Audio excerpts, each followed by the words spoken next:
The AutoDS products page has all of the products that AutoDS is currently monitoring on our stores. It has all of the products that we have imported from our drafts section, so it moves from drafts to products. So once your items are in the products page, you know that AutoDS is monitoring them with your suppliers. Now let's get to know what each column means. The first thing that you'll see is your item's picture.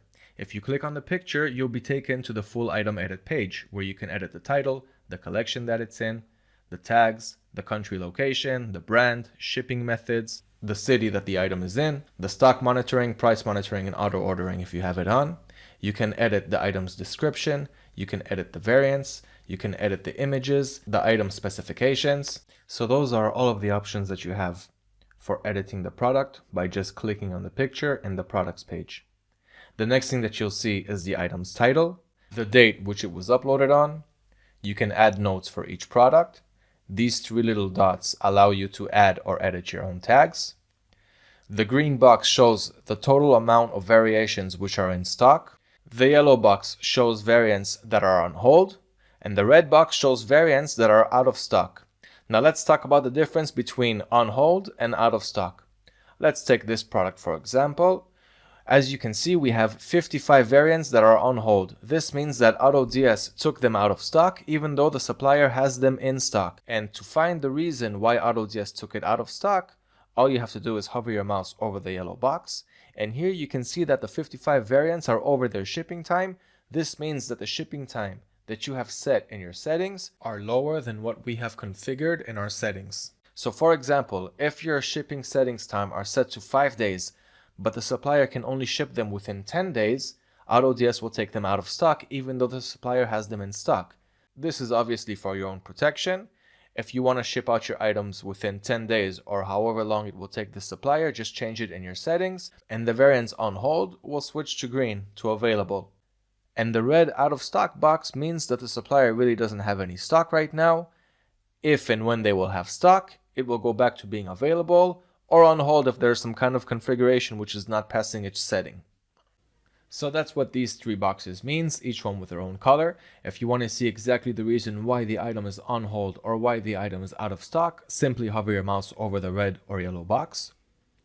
Next, you have your total, which shows the total number of variants that you have for each item. So for example, this product over here has 75 variants. This product over here has only 1 variant. This product over here has 6 variants.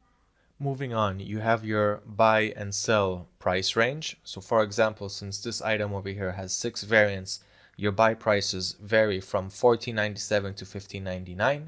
Your sell prices range from $20.07 to $22.09. And here, since you only have 1 variant, you'll only have one buy or sell price. $21.99 is your buy price, $30.23 is your sell price. Moving forward is your item ID. You'll be able to see the source product ID. So if you click on it over here, you have Amazon's icon, so you can tell this product is from Amazon. And if you click on the item ID, you'll be taken straight to the Amazon product page or to whichever supplier it was, directly to the product page. If you click on the item ID on your site, so for this example, it's a Shopify demo site, so there's nothing much to see there. But if you click on it, you'll be taken to the Shopify product page. Here you can see the total number of times each item was sold. Here DWS stands for days without sell. You'll be able to see exactly how many days each item hasn't sold, if it ever sold. And you have your store name, so you can see which item belongs to which store. Clicking on view history will show you all of the history that each product had on the platform. So for example, if I click on September 3rd, 2020, I can see that one of the products was imported to the selling platforms. If I click on details, it will show me even more in depth which item it was and exactly what happened. So here you can see the last history of the item that we saw up here. It was created on September 3rd. Here's the source item ID, the sell item ID, where we uploaded it to, which store it belongs to, and the status completed means it was uploaded successfully. And here it is. So you can see all of the history that you had with all of the products when you uploaded them to the store, when they moved from draft to products, and so forth. Next, you have the customized display section, which means you can easily rearrange all of the section titles that you see up here. So for example, I can move sold before variations. I want to see the tags before the sold. I want my store name to be last. Let's update that, and here it was all rearranged, more comfortable for my eyes.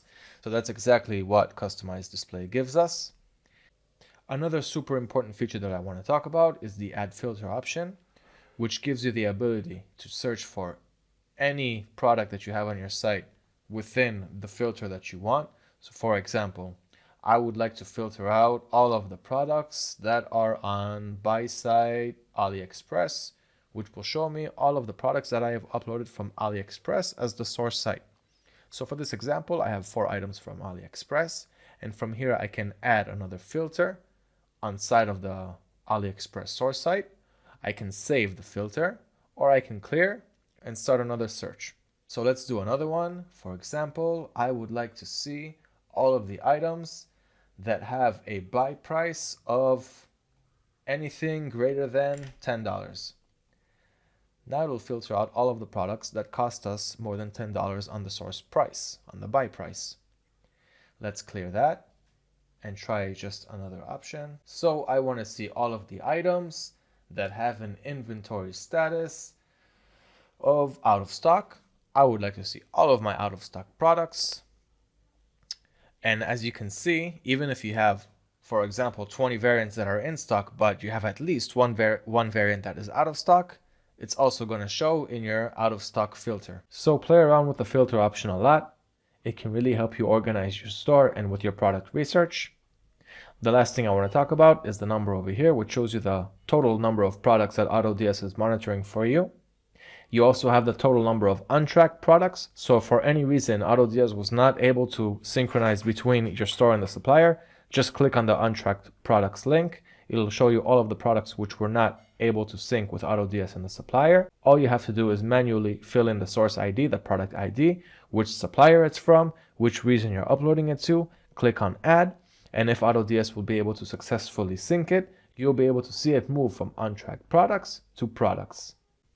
Another way to move untracked products to the tracked section of AutoDS is by adding a CSV file. So here you have the link add from CSV, click on that, and here you can drop your CSV file or click on it to upload it from your computer. Once you do that, you'll be able to bulk upload all of the items that you had inside the CSV file, and there are 2 ways to go about that. One is using the AutoDS Helper Chrome extension, and the other would be to create a CSV file manually. To learn about these 2 methods, check out AutoDS's Help Center. It has everything that you need to know. That pretty much sums up the product page. I hope you understood it all. If there's any questions, we also have our Help Center, or you can also reach out to our chat support, which is available 24 hours a day, 7 days a week.